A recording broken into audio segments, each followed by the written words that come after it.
The 3X Nationals went down over the weekend. It's a competition where teams from across the country compete for a national title. The 3X Nationals also serve as an evaluation for selection to various future USA basketball 3-on-3 national teams.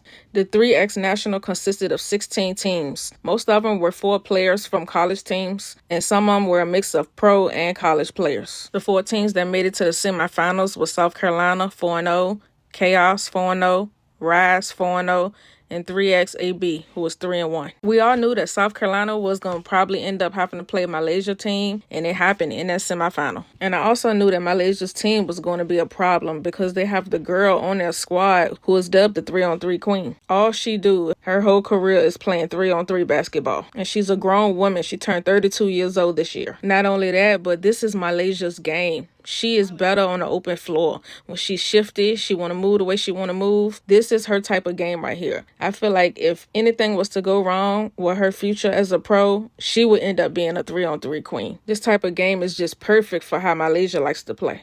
But anyway, South Carolina cruised through the tournament, beating all 5 teams by an average of 10 points. So I at least thought it would be a good game when they played against Chaos. But I was wrong. From start to finish, Chaos put belt to just whooping up on South Carolina. South Carolina didn't even look like themselves. Malaysia led all players with 9 points, and Sierra Burdick was everywhere on the court, getting a total of 7 rebounds. South Carolina looked just how they looked during the season. They show up some games, and some games they don't. This game, they did not show up. Out of the 10 points, Tessa had 4, Joyce had 4, Maddie had 2, Chloe had 0. Joyce also had 2 blocks. And I get it. Malaysia was being a little extra. She was playing the best defense of her life. She was being the most aggressive she's been the whole tournament. I get it. She got something to prove. This is the team she just left. My issue is why the South Carolina teammates don't be doing the same thing. Y'all should have something to prove too. Where's the grit and the toughness? And I absolutely get it. Malaysia team is playing with a coach on the squad, essentially.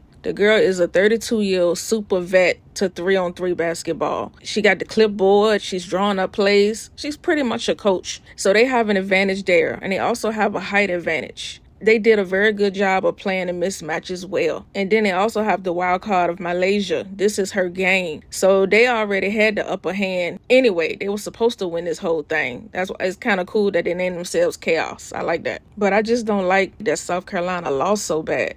I like it better when South Carolina lose close games. I don't like when they get blown out. It just makes me feel like they didn't really want it. Look at Lay's energy. Look at her clapping. You can tell she really wanted it. Look at her face. Hype. The competitor in me blood boils when I see this. You left our school, and now you're beating us. No, I'm not going to let that happen. Every single time I play you, I'm putting a smackdown on you. I will not let you get a win on my head. And Lay kind of plays with that tenacity. Lay plays with that edge. I wish South Carolina players had more of that. 0 points, Chloe. Like, how does that happen? One of y'all argue me down in the comment section saying Chloe was a dog, and I say she is not. She's just a real good basketball player, and there is a difference. You in this game with 0 points, you're not a dog. Like, you can't force yourself to the free throw line and make a point. Nothing. But I'm gonna let it go. I'm just a sore loser, and I'm especially a sore loser when my team has a bad loss. And they also may not have took the game as personal as Lay did, even if I think they should have. I told y'all her choosing LSU was personal, and Kim Mulkey pretty much confirmed it. So, Full Wally from South Carolina, was there a particular thing that you sold her about on LSU, or was she just sold on Kim Mulkey from the get-go? I want to come play for you, Coach. No, it didn't take much. Okay. I think I spoke to her and her mother one time. Really? One time. Wow. And she has not even come here on a visit. She's played against us enough to know our style of play. Right. Yep. These young people do their homework. They look at rosters. They look at openings in the starting 5. They look at, openings in the rotation of 8 or 9 players. And she pretty much, I think, had her mind made up. She sure did have her mind made up. Something happened behind the scenes, and she ended up leaving. And the second she tried to come back, Dawn said, no, go find another team. She only had LSU on her mind. She wanted to go to the arch nemesis, the rival, whatever y'all want to call it. They never beat South Carolina. She want to help them beat South Carolina. This is very personal for Lay. I'm not going to harp on it because I already did a long video on it. If you haven't watched it, click this right here.